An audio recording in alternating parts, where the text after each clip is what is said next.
வீட்டு விலங்குகள்: பசுமாடு, காளை மாடு, எருமை மாடு, நாய், பூனை, கோழி, கழுதை, குதிரை,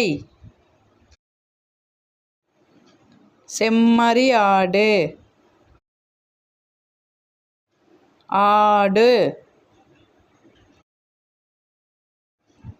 புறா, வான்கோழி, சேவல்,